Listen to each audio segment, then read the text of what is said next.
안녕하세요. 국스카우트입니다. 오늘 스카우팅할 선수는 AS 모나코의 중앙 미드필더 라민 카마라입니다. 2025-26 시즌 공식전 31경기에서 3골과 4개의 도움을 기록했고 볼 횟수 211회와 경합 승리 180회 등 수비 지표에서도 눈에 띄는 기록을 남겼는데요. 이 기록만 보면 라이스처럼 중원에서 공을 되찾는 미드필더가 떠오릅니다. 그런데 경기를 확인해보니 라이스와 비슷한 모습은 있어도 맡은 역할은 조금 달랐습니다. 카마라는 진짜 라이스형 미드필더일까요? 먼저 실제 역할부터 보겠습니다. 경기에서 카마라는 수비 라인 앞을 혼자 지키기보다 2명이 중앙을 나눠 맞는 투볼란치에서 움직였습니다. 공격할 때는 박스 안으로 반복해서 침투하기보다 중앙과 측면 사이에서 연결을 준비하거나 박스 바깥에 남아 흘러나오는 공을 노렸습니다. 수비할 때는 경기장 전체를 계속 뛰어다니며 모든 상황에 관여하는 유형은 아니었습니다. 대신 상대의 패스가 예상되거나 공을 받는 선수의 터치가 불안정해지는 순간 빠르게 앞으로 튀어나갔습니다. 카마라는 계속 뛰어다니기보다 필요한 순간을 골라 움직이는 선수였습니다. 첫 번째 장점은 패스기를 읽는 압박입니다. 동료들이 상대의 다른 선택지를 막아주자 카마라는 남은 패스길로 움직였습니다. 공을 가진 선수에게 바로 달려들기보다 패스가 나오는 순간 앞으로 들어갔습니다. 상대는 공을 제대로 처리하지 못했고 이 압박은 결국 모나코의 득점으로 이어졌습니다. 중요한 건 단순히 빠르게 달렸다는 점이 아닙니다. 동료들이 상대의 선택지를 줄여준 순간 남은 패스길로 정확하게 들어갔다는 점입니다. 다른 장면에서는 공을 가진 선수만 따라가지 않고 옆으로 이동해 위험한 패스를 먼저 차단했습니다. 상대에게 공이 도착하기 전에 앞으로 나가는 모습도 반복됐습니다. 카마라는 패스가 나올 곳을 읽고 짧은 순간에 강하게 들어가는 선수였습니다. 두 번째 장점은 공을 끄는 뒤의 선택입니다. 상대가 등을 지고 공을 받는 순간 거리를 좁혀 공을 빼앗은 장면이 있었습니다. 여기서 안전하게 옆으로 넘기지 않고 그대로 직접 전진했습니다. 상대 수비가 중앙으로 모이자 반대편으로 패스를 연결했습니다. 또 다른 장면에서는 패스를 차단한 뒤 드리블로 전진해 슈팅까지 가져갔습니다. 전방의 동료에게 빠르게 패스를 연결하기도 했습니다. 카마라는 공을 되찾은 뒤 직접 전진하거나 빠르게 앞쪽으로 패스를 연결했습니다. 그래서 카마라의 수비 능력은 공격 전환과 함께 봐야 합니다. 공을 몇 번 끊었는지만 중요한 게 아니라 빼앗은 공을 얼마나 빠르게 공격으로 바꾸느냐가 더 큰 장점이기 때문입니다.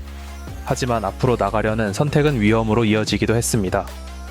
중앙에서 직접 드리블하다 공을 잃으면서 상대에게 좋은 역습 기회를 허용한 장면이 있었습니다.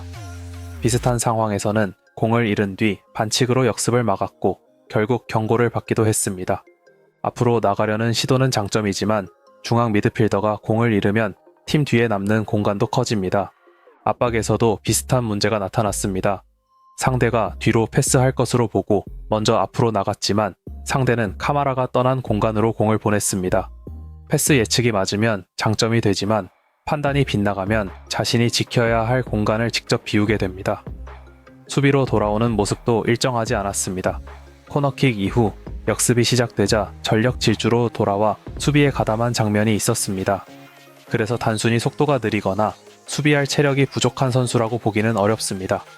하지만 다른 수비 전환에서는 공격수 추적이 늦었고 그 장면은 결국 실점으로 이어졌습니다.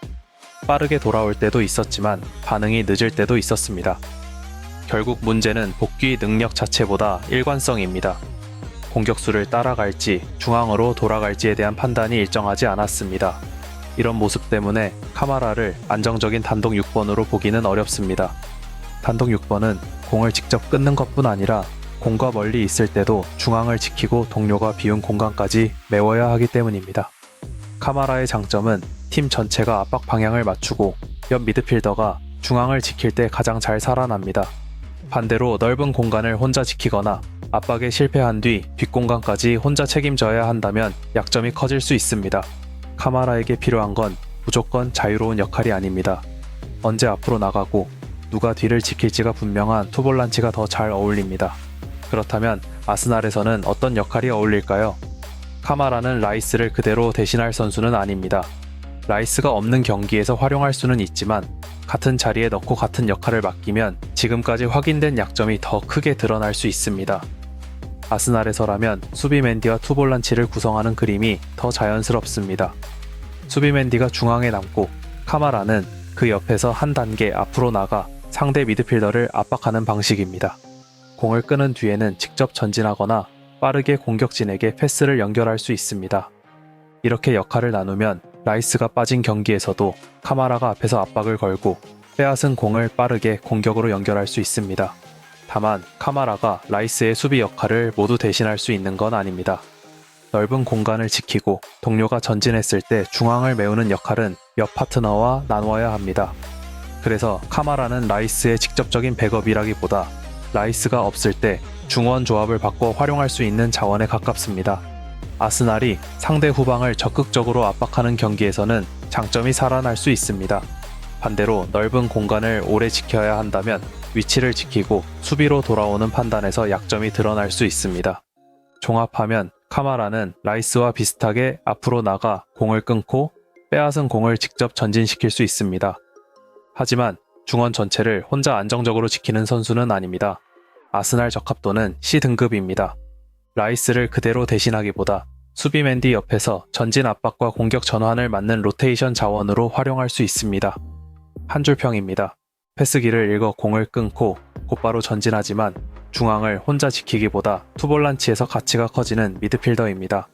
지금까지 국스카우트였습니다. 감사합니다.